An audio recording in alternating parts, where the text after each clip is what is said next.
Breaking news చూస్తున్నారు. ఏపీని హడలెత్తిస్తుంది corona. రోజు రోజుకి పాజిటివ్ కేసులు పెరుగుతున్నాయి. కొత్తగా 7 కేసులు కరోనా కేసులు నమోదు కావడం ప్రస్తుతం ఆందోళన కలిగిస్తుంది. 39కి చేరుకుంది యాక్టివ్ కేసుల సంఖ్య. దాదాపుగా 12 కేసులుగా ప్రారంభమై ఆ తర్వాత 16కి చేరి ఆ తర్వాత 24, ఇప్పుడు 39కి చేరుకుంది యాక్టివ్ కేసుల సంఖ్య అంటే అర్థం చేసుకోవచ్చు. తూర్పుగోదావరి జిల్లాలో 5, అనకాపల్లిలో 1, పార్వతీపురం మన్యం జిల్లాలో 1. రాష్ట్ర వ్యాప్తంగా ఇప్పటివరకు 226 మందికి పరీక్షలు చేస్తే 39 పాజిటివ్ కేసులు రికార్డ్ అయ్యాయంటే అర్థం చేసుకోవచ్చు. వీరిలో 4 మృత్యువాత పడ్డారు. ప్రస్తుతం హాస్పిటల్స్లో చికిత్స పొందుతున్నారు 13 మంది. హోమ్ ఐసోలేషన్లో 17 మందికి చికిత్స అందుతుంది. కరోనా బారిన పడి కోలుకుంటున్నారు 5. కరోనా పాజిటివ్ కేసుల సంఖ్య రోజు రోజుకి పెరుగుతూ ఉండడంతో ప్రభుత్వం అలర్ట్ అయింది. ఏపీలో ఒమిక్రాన్ RF5 సబ్ వేరియంట్ వ్యాపిస్తుంది. హాస్పిటల్స్లో మాస్కులు, RT-PCR testing kits, oxygen cylinders, మందులు సిద్ధం కావాలి. ఇన్ఫ్యాక్ట్ ఇదే అంశానికి సంబంధించి గవర్నమెంట్ కూడా చాలా సీరియస్గా వర్కౌట్ చేస్తూ ఉంది. ఎక్కడ కూడా ఎటువంటి ఇబ్బంది కలగకుండా, ప్రజలకు ఎటువంటి ఇబ్బంది కలగకుండా అక్కడ అన్ని ఏర్పాట్లు చేయాలని చెప్పి వైద్య ఆరోగ్య శాఖ ఇప్పటికే డైరెక్షన్స్ ఇచ్చింది సంబంధిత అధికారులకి. కరోనా పరిస్థితిని నిరంతరం సమీక్షిస్తూ చర్యలు తీసుకుంటూ ఉంది ప్రభుత్వం. ప్రజలు భయపడాల్సిన అవసరం లేదని అంటూ ఉన్నారు డాక్టర్లు. కరోనా లక్షణాలు కనిపిస్తే వెంటనే పరీక్షలు చేయించుకోవాలంటూ వైద్య ఆరోగ్య శాఖ అధికారులు సూచించడం జరుగుతోంది. ఈ క్రమంలోనే ఎవరికైనా అనుమానం ఉంటే కనుక వెంటనే హాస్పిటల్కి చేరుకోండి, అక్కడ టెస్టులు చేయించుకోవాలని చెప్పి సూచించడం జరుగుతుంది. రద్దీ ప్రాంతాలు, హాస్పిటల్స్, బస్సులు, రైళ్లలో జర్నీ టైంలో మాస్కులు ధరించడం తప్పనిసరి అంటూ ఉన్నారు అధికారులు అంటే అర్థం చేసుకోవచ్చు. ఇదే అంశానికి సంబంధించి మరింత సమాచారం మా ఏపీ ఇన్పుట్ ఎడిటర్ కృష్ణమోహన్ సిద్ధంగా ఉన్నారు అప్డేట్స్ అందించేందుకు. కృష్ణమోహన్, ఇటు ఆంధ్రప్రదేశ్లో ఒమిక్రాన్ RF5 వేరియంట్ విస్తరిస్తుంది. కేసుల సంఖ్య 39కి చేరుకున్న సందర్భం ఆందోళన కలిగిస్తుందా, లేకపోతే ప్రస్తుతం కంట్రోల్లోనే ఉందనుకుంటూ ఉన్నారా? కొంత ఏపీని కరోనా హారంలో కొంత జాగ్రత్తలు అయితే ప్రభుత్వం పెద్ద ఎత్తున తీసుకునే ఉంది. రోజుకి పాజిటివ్ కేసులు నమోదవుతున్నాయి. ఈ రోజు నిన్న 27కి అధికార లెక్కల ప్రకారం 7 కేసులు నమోదైన నేపథ్యంతో దాదాపుగా 39 కేసులు ఈ రోజు, అంటే యాజ్ పర్ రికార్డెడ్ గా, రికార్డ్ లేకుండా ఎన్ని ఉన్నాయని చెప్పలేదు కానీ గవర్నమెంట్ అఫీషియల్ రికార్డు లోనే 39 కేసులు నమోదైన పరిస్థితి అయితే ఉంది. తూర్పుగోదావరి జిల్లాలో 5, అనకాపల్లిలో 1, పార్వతీపురం మన్యం జిల్లాలో 1. ఈ విధంగా గడిచింది. అయితే ఇప్పటికి రాష్ట్రం వ్యాప్తంగా దాదాపుగా 266 నుంచి 300 వరకు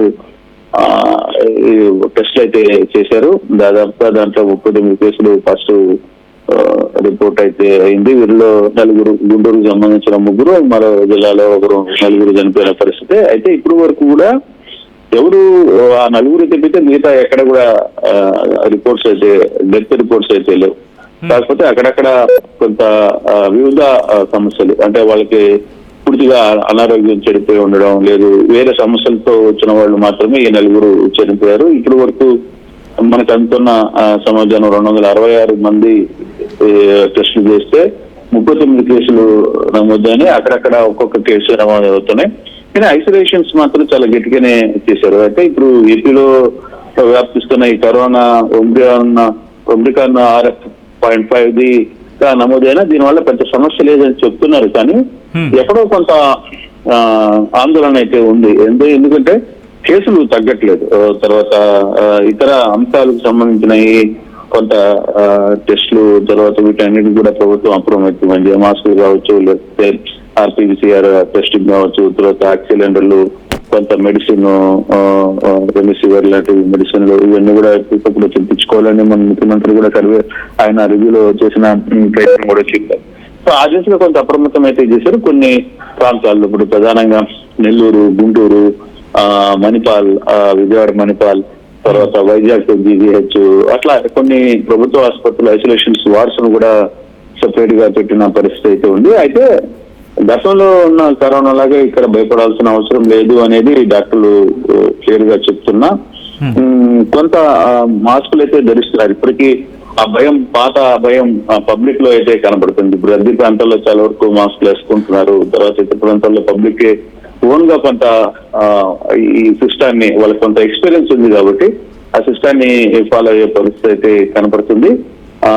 చూడాలి ఇక రాబోయే రోజుల్లో దాకైతే డెత్లు పెద్దగా లేకపోవడం, దానికి సంబంధించి ఎక్కడ ఆ 4 డెత్తుల్లో కూడా ఆ చనిపోయిన వాళ్ళలో కూడా వాళ్ళకి వేరే కారణాలు, వివిధ హెల్త్ ఇష్యూస్ మీద చనిపోయినట్టుగా కొంత సమాచారం ఉంది. కాబట్టి ఎక్కడ దీని గురించి పెద్దగా టెన్షన్ పడాల్సిన అవసరం లేదు అని చెప్పి మాత్రం క్లియర్ గా చెప్తున్నారు సత్యం.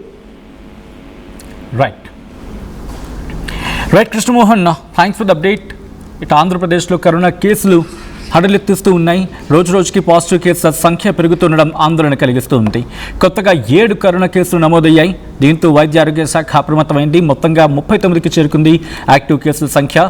తూర్పుగోదావరి జిల్లాలో 5, అనకాపల్లిలో 1, పార్వతీపురం మన్యం జిల్లాలో 1 కేసు నమోదైంది. రాష్ట్ర వ్యాప్తంగా ఇప్పటివరకు 266 మందికి పరీక్షలు చేయగా 39 మందికి పాజిటివ్గా నిర్ధారణ అయింది. వీరిలో 4 మరణించారు. ప్రస్తుతం హాస్పిటల్స్లో 13 మంది చికిత్స పొందుతున్నారు. హోమ్ ఐసోలేషన్లో 15 మందికి చికిత్స అందుతుంది. కరోనా బారిన పడి కోలుకుంటున్న వారి సంఖ్య 5గా ఉంది. ఇక కరోనా పాజిటివ్ కేసులు పెరుగుతున్న క్రమంలో ప్రభుత్వం కూడా అలర్ట్ అయింది. ఏపీలో ఒమిక్రాన్ RF5 సబ్ వేరియంట్ విస్తరిస్తున్న సందర్భంలో ప్రభుత్వం అలర్ట్ అయ్యి ఇప్పటికీ డైరెక్షన్స్ ఇచ్చింది వైద్య ఆరోగ్య శాఖ నుంచి. హాస్పిటల్స్లో మాస్కులు, RT-PCR testing kits, oxygen cylinders, మందులు సిద్ధం చేసుకోవాలని చెప్పి ప్రభుత్వం ఇప్పటికీ డైరెక్షన్స్ ఇచ్చింది. సంబంధిత అధికారులందరికీ కరోనా పరిస్థితిని ఎప్పటికప్పుడు సమీక్షిస్తూ ఉన్నారు. వైద్య ఆరోగ్య శాఖ ఉన్నతాధికారులు, DMHO స్థాయి అధికారులు ఎప్పటికప్పుడు పరిస్థితిని గ్రౌండ్ లెవెల్ నుంచి అడుగు తెలుసుకుంటూ ఉన్నారు. అయితే ఒమిక్రాన్ RF5 వేరియంట్కి కాస్త వైరలెంట్ లక్షణం ఉందా? As of now biggest question mark. అయితే దీని మీద పూర్తి స్థాయిలో ఇన్ఫర్మేషన్ తీసుకునే ప్రయత్నం చేస్తూ ఉన్నారు. నిజంగా వైరలెంట్, దాంతోపాటు మోర్టాలిటీ ఎలా ఉంది అంటే దీని వ్యాధి అని అనడానికి లేదు, కానీ వైరస్ విస్తరణ ఏ స్థాయిలో ఉంటుంది, మరణాలు ఏ స్థాయిలో ఉంటాయి, వీటన్నిటి మీద అంచనాలు ఉన్నాయి. ప్రస్తుతం వాటిని పరిశీలిస్తున్నారు క్షుణ్ణంగా సంబంధిత వైద్య ఆరోగ్య శాఖ అధికారులు. అయితే ప్రజలు భయపడవలసిన అవసరం లేదని అంటూ ఉన్నారు డాక్టర్లు. కరోనా లక్షణాలు కనిపిస్తే వెంటనే పరీక్షలు చేయించుకోవాలంటూ సూచించడం జరుగుతోంది. ఒకవేళ బయటకు వెళ్ళినప్పుడు రద్దీ ప్రాంతాలు, హాస్పిటల్స్, దాంతోపాటు బస్సులు, రైళ్లలో ప్రయాణించే టైంలో మాస్కులు ధరించడం తప్పనిసరి అంటూ ఉన్నారు వైద్య ఆరోగ్య శాఖ అధికారులు. ఈ క్రమంలోనే SMS అంటూ ఉంటాం, అంటే కాస్త డిస్టెన్స్, సోషల్ డిస్టెన్స్ పాటించడం, మాస్కులు ధరించడం, దాంతోపాటు శానిటైజేషన్, చేతులు శుభ్రంగా కడుక్కోవడం, ఈ మూడింటిని పాటిస్తే కనుక కరోనా వ్యాప్తిని, కరోనా విస్తరణని కాస్త అడ్డుకట్ట వేసే అవకాశం ఉంటుంది. ఎందుకంటే వేరియంట్స్ మారుతూ ఉంటాయి. కొన్ని సందర్భాల్లో అవి మ్యూటేషన్స్ జరిగినప్పుడు కొత్త రూపాన్ని సంతరించుకుంటూ ఉంటాయి. ఆ కొత్త రూపం సంతరించుకునే సందర్భంలో అవి కొన్ని బలంగా ఉంటాయి, ఇంకొన్ని బలంగా ఉంటూ ఉంటాయి, దాన్ని మించిన బలంగా ఉంటాయి, ఇంకొన్ని బలహీనంగా ఉంటూ ఉంటాయి. సో కొన్ని వేరియంట్స్ మనం చూసాం, ఒమిక్రా, ఆల్ఫా, బీటా, ఆల్ఫా, దాంతోపాటు ఇటు ఒమిక్రాన్, ఇలాంటి కొన్ని వైరసెస్ మాత్రం, ఇన్ఫ్యాక్ట్ కొన్ని వేరియంట్స్ మాత్రం వాటిలో మ్యూటేషన్స్ జరిగి, ఇప్పుడు RF5 వేరియంట్ ఇది, సో మ్యూటేషన్స్లో వచ్చిన కొత్త వేరియంట్ ఇది. సో కాబట్టి కాస్త జాగ్రత్త తీసుకోవాల్సిన అవసరం. ఇది మళ్ళీ మ్యూటేషన్ జరిగితే కనుక కొత్త వేరియంట్ పుట్టుకొచ్చి అది ప్రమాదంగా ఉంటుందా లేకపోతే ప్రమాదం తగ్గుతుందా అనేది పక్క తర్వాత అంశం. కానీ మనంతో జాగ్రత్తగా మ్యూటేషన్స్ వరకు కూడా అవసరం లేదు.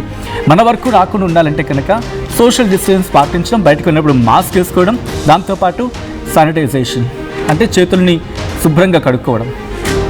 సో మీరేమంటారు? మీ ఏరియాలో ఎటువంటి పరిస్థితులు ఉన్నాయి? మీ అభిప్రాయం ఏంటి? కామెంట్ చేయండి.